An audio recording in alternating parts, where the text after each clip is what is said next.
श्री स्वामी समर्थ. तुम्हा सर्वांचं माझ्या यूट्यूब चॅनलवरती अगदी मनापासून स्वागत करते. तुमच्या मनातील सर्व काही चांगल्या इच्छा स्वामी महाराज नक्की पूर्ण करो हीच स्वामी चरणी प्रार्थना करते. आणि आजच्या व्हिडिओला सुरुवात करते. कराग्रे वसते लक्ष्मी, कर मध्य सरस्वती, कर मूल्य तू गोविंद, प्रभाते कर दर्शनम. या मंत्रानेच या प्रार्थनेनंच आजच्या दिवसाची सुरुवात करूया. तर आजचा व्हिडिओ खूप महत्त्वाचा आहे. कधी कधी कसं होतं ना की आपल्याला बऱ्याच काही अडचणींना समोर जावं लागतं, किंवा आपल्या घरातील लक्ष्मी स्थिर राहत नाही, किंवा आपल्या घराची बर्बादी व्हायला सुरुवात होत असते. म्हणजे घरात कितीही जण कमवणारे असले तरी पण घरात येण्याआधी पैसा आधी जाण्याचा मार्ग ठरलेला असतो. कसं आहे ना, लक्ष्मी चंचल आहे, ती कधीही स्थिर राहत नाही. पण कितीही कमवलं तरी घरात बरकता नाही, किंवा बऱ्याच काही अडचणी आहेत. तर ह्याला कारणीभूत कधी कधी आपण स्वतःसुद्धा असू शकतो. कारण आपण कितीही व्रत वैकल्य जरी केलेला असेल तर अशा काही गोष्टी आपल्या हातातून नित्यनियमाने घडत असतील की त्यामुळे आपल्या घरातील लक्ष्मी स्थिर राहत नाही, किंवा आपली बरकता होत नाही आपल्या घराची, किंवा आपल्याला यश प्राप्ती होत नाही. तर ते कोणत्या गोष्टी आहेत ते आपण या व्हिडिओमध्ये बघूया. सर्वात प्रथम म्हणजे घरातील कर्ती स्त्रियांनी सकाळची सुरुवात एका मंत्राने करावी, म्हणजेच गायत्री मंत्राने आणि श्री महालक्ष्मी गायत्री मंत्राने, ह्या दोन मंत्राने सुरुवात करावी. आपल्या घरातली लक्ष्मी टिकून राहण्यासाठी, आपल्या घरात लक्ष्मी नांदावी यासाठी सकाळी महिलांनी ह्या मंत्राने सुरुवात करावी. त्याचबरोबर सकाळी लवकर उठावे, आपले घर अंगण स्वच्छ झाडून घ्यावे. त्याचबरोबर आपला उंबरटा जो आहे, मेन उंबरटा, ते स्वच्छ करावा, पुसून घ्यायचा पाण्याने नित्यनियमाने दररोज. त्याचबरोबर आंघोळ करावी, सूर्याला जल अर्पण करावे आणि नित्यनियमाने आपल्या देवघरातील देवपूजा करावी आणि देवांना नमस्कार करावा. आणि त्याचबरोबर आपल्या कुलदेवी आणि कुलदेवतांना नामस्मरण करून त्याचबरोबर त्यांना आपल्या कुटुंबाचे संरक्षण करावे अशी प्रार्थना करावी आणि नित्यनियमाने आपली हे सेवा चालू ठेवावी. तरच आपल्या घरामध्ये लक्ष्मी नांदते आणि लक्ष्मीचा वास आपल्या घरामध्ये राहतो. त्याचबरोबर कोणत्या गोष्टी करू नये, ज्या घरातील कर्ती स्त्री 8-9 वाजेपर्यंत किंवा 7 वाजेपर्यंत सुद्धा झोपत असेल तर त्या घरामध्ये लक्ष्मी नांदत नाही, किंवा लक्ष्मी प्रवेश करत नाही. याच अशा छोट्या छोट्या गोष्टी असतात ज्याकडे आपण दुर्लक्ष करतो आणि त्याचा परिणाम आपल्या परिवारावर, आपल्यावर होते. आपल्या घराची बरकता होत नाही, किंवा आपल्याला बऱ्याचशा गोष्टीचा सामना करावा लागतो. तर कोणत्या गोष्टी करू नयेत. जरी आपल्या घरामध्ये प्रत्येकजण आपल्या घरामध्ये पैसा, तुम्हापासून माझ्यापर्यंत सगळ्यांना वाटत असतं की आपल्या घरामध्ये पैसा यावा, धन धान्यानी आपलं घर भरलेलं असावा, पण आपल्या हातातून अशा काही नकळत चुका घडत असतात की आपल्या घरामध्ये लक्ष्मी टिकत नाही. आपण कितीही व्रत वैकल्य केलं तरी टिकत नाही. तर त्याचं कारण काय, तर आपण सकाळी लवकर न उठणे, त्याचबरोबर आपलं घर अंगण स्वच्छ न ठेवणे, घरात सतत अस्तव्यस्त पसारा पडलेला असणे, घरात कचरा साचलेला असो. काहींना खरीच सवय असते की आपलं घर स्वच्छ केलं की तो कचरा आपल्या दरवाजाच्या पाठीमागं लोटतात. तर आपल्या घरामध्ये असं जर होत असेल तर आपल्या घरामध्ये कधीही लक्ष्मी टिकून राहणार नाही. उलट आपल्या घरामध्ये दारिद्र्यता आणि अलक्ष्मीला आमंत्रित करणाऱ्या ह्या गोष्टी आहेत. त्याचबरोबर आता घरातल्या व्यक्तींनी जर तुम्हाला आता तुम्ही चांगले पैसे कमवताय किंवा चांगला पगार आहे, तरी पण घरातले एकतरी व्यक्ती अशी असते की ती सतत फाटलेले कपडे घालते किंवा तुटलेलं चप्पल घालते. तर असे दारिद्र्याचे लक्षणं आहेत. जर तुमच्याकडं कपडे वगैरे नसतील तर तुम्ही ते शिवून सुद्धा घालू शकतात.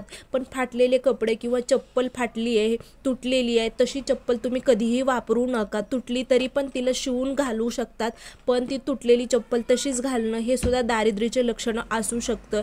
त्यानंतर फाटलेली पर्स. आता तुम्ही पर्समध्ये आपण आपले लक्ष्मी ठेवत असतो. जे काही आपल्याकडे पैसे असतील, चिल्लर पैसे असतील किंवा नोट असेल तर आपण आपल्या पर्समध्ये ठेवत असतो. पण त्या पर्ससुद्धा आपली फाटलेली किंवा घाण नसावी, किंवा कचरा साचलेली नसावी, स्वच्छ पर्स असावे. नित्यनियमाने 2-3 दिवसाला आपली पर्स स्वच्छ करावी. त्याचबरोबर फाटली असेल तर शिवून घ्यावी. अशी जर आपण फाटलेल्या पर्समध्ये जर आपण लक्ष्मी ठेवत असाल तर तो लक्ष्मीचा अपमान केल्या प्रकारे असतो. त्यामुळे कधीही आपल्या हातून आपल्या लक्ष्मीचा अपमान होऊ देऊ नका. आणि सर्वात महत्त्वाचं म्हटलं तर एक गोष्ट सर्वांनी लक्षात आणून बघा. जर तुमच्या घरामध्ये कुठं खिळे वगैरे मारलेले असतील, आता बऱ्याच बायकांना सवय असते की घरामध्ये काहीतरी अडकण्यासाठी की आपण खिळे मारतो लोखंडाचे, तर ते खिळे कधीही रिकामे ठेवू नका. जरी तुम्ही तिथं काही वस्तू ठेवलेल्या नसतील तर तुम्ही कोणतीही वस्तू एखाद्या अडकून ठेवा. ती खिळे तसे ठेवू नका, रिकामे खिळे कधीही ठेवू नका।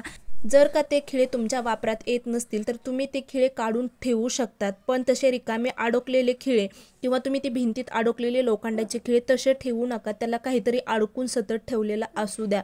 त्यानंतर काहींना सवय असते की दिवे लावण्याच्या वेळेस संध्याकाळच्या वेळेमध्ये जर तुम्ही तुमच्या घरातील एखादी व्यक्ती झोपत असेल किंवा सतत झोपून राहत असेल, म्हणजे नित्य नियमाने दिवे लावण्याच्या वेळेस जर कोणी घरातील व्यक्ती झोपत असेल तर अशाने सुद्धा दारिद्र्याचे आणि अलक्ष्मीचे आमंत्रित करणाऱ्या गोष्टी आहेत। त्यामुळे कधीही दिवे लावणीच्या वेळेस कधीही झोपू नये का।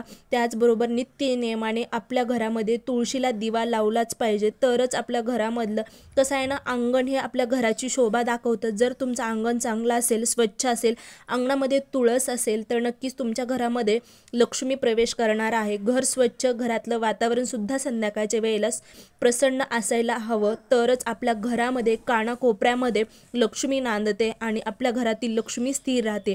जे काही आपल्या घरामध्ये पैसा येणार आहे तो सुद्धा टिकून राहतो।